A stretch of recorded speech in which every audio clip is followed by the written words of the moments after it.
बेटा अब खुद काम करके पैसे कमाने वाला हो गया था, इसलिए बात बात पर अपनी माँ से झगड़ा करने लगता था। ये वही माँ थी जो बेटे के लिए पति से भी लड़ जाती थी। मगर अब आर्थिक रूप से सक्षम बेटा पिता के कई बार समझाने पर भी नज़रअंदाज कर देता और कहता, यही तो समय है अपने शौक पूरे करने के, खाने पीने और पहनने की। जब आपकी तरह मुंह में दांत और पेट में आंधी नहीं रहेगी तो क्या करूँगा। बहू सीमा भी संस्कारवान व साधारण परिवार से आई थी, इसलिए बेटे की गृहस्थी की चकाचौंध में घुल मिल गई थी।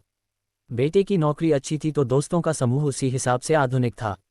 पत्नी को अक्सर वह पुराने तरह के कपड़े छोड़कर आधुनिक बनने को कहता, किंतु पत्नी मना कर देती और वह कहता, कमाल करती हो तुम, आजकल सारा जमाना ऐसा करता है, मैं क्या कुछ अलग कर रहा हूँ। तुम्हारी भलाई के लिए सब कुछ कर रहा हूँ और तुम हो कि उन्हीं पुराने विचारों में अटकी हो। अच्छी जिंदगी क्या होती है तुम्हारे को पता ही नहीं। और सीमा कहती, अच्छी जिंदगी क्या होती है उससे मुझे कोई लेना देना भी नहीं है, क्योंकि जीवन का अर्थ क्या हो मैं इस बात में विश्वास रखती हूँ। सहसा पिताजी आपातकालीन में भर्ती हुए थे। हृदयघात हुआ था। चिकित्सक ने पर्ची पकड़ाई, 3.5 लाख और जमा करने थे। 1.5 लाख का बिल तो पहले ही भर दिया था, मगर अब ये 3.5 लाख भारी लग रहे थे। वह बाहर बैठा हुआ सोच रहा था कि अब क्या करे। उसने कई दोस्तों को फ़ोन लगाया कि उसे मदद की ज़रूरत है, मगर किसी ने कुछ तो किसी ने कुछ बहाना कर दिया।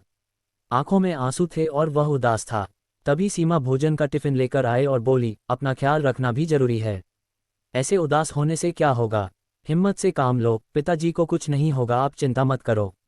कुछ खा लो, फिर रुपयों की व्यवस्था भी तो करना है आपको। मैं यहाँ पिताजी के पास रुकती हूँ, आप भोजन करके रूपों की व्यवस्था कीजिए। पति की आंखों से टप टप आंसू झरने लगे। कहा, ना आप चिंता मत कीजिए, जिन दोस्तों के साथ आप आधुनिक दावतें करते हैं आप उनको फ़ोन कीजिए, आजमाइए तो सही कौन कौन मदद को आता है। पति खामोश और सूनी निगाहों से जमीन की तरफ देख रहा था कि सीमा का हाथ उसकी पीठ पर आ गया और वह पीठ को सहलाने लगी। सबने मना कर दिया, सभी ने कोई न कोई बहाना बना दिया। सीमा, आज एहसास हुआ कि ऐसी दोस्ती तब तक की है जब तक जेब में पैसा है। किसी ने भी हाँ नहीं कहा, जबकि उनकी दावतों पर मैंने लाखों उड़ा दिए। इसी दिन के लिए बचाने को तो माँ और पिताजी कहते थे। खैर कोई बात नहीं, आप चिंता न करो, हो जाएगा सब ठीक। कितना जमा कराना है, अभी तो पगार मिलने में भी वक्त है, आखिर चिंता कैसे न करूं सीमा जी।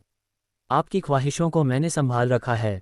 क्या मतलब, तुम जो नए नए तरह के कपड़ों और दूसरी चीज़ों के लिए मुझे पैसे देते थे वो सब मैंने संभाल रखे हैं। माँ जी ने फ़ोन पर बताया था 3.5 लाख की व्यवस्था करनी है। मेरे पास 2 लाख थे, बाकी मैंने अपने भैया से मंगवा लिए हैं। टिफ़िन में सिर्फ एक ही खाने में खाना है, बाकी में पैसे हैं। सीमा ने थैला टिफ़िन सहित उसके हाथों में थमा दिया। सीमा, तुम सचमुच अर्धांगिनी हो, मैं तुम्हारे को आधुनिक बनाना चाहता था, हवा में उड़ रहा था, मगर तुमने अपने संस्कार नहीं छोड़े, आज वही काम आए हैं। सामने बैठी माँ जी के आंखों में आंसू थे। उसे आज खुद के नहीं बल्कि पराई माँ के संस्कारों पर नाज था और वो बहू के सिर पर हाथ फेरती हुई ऊपर वाले का शुक्रिया अदा कर रही थी।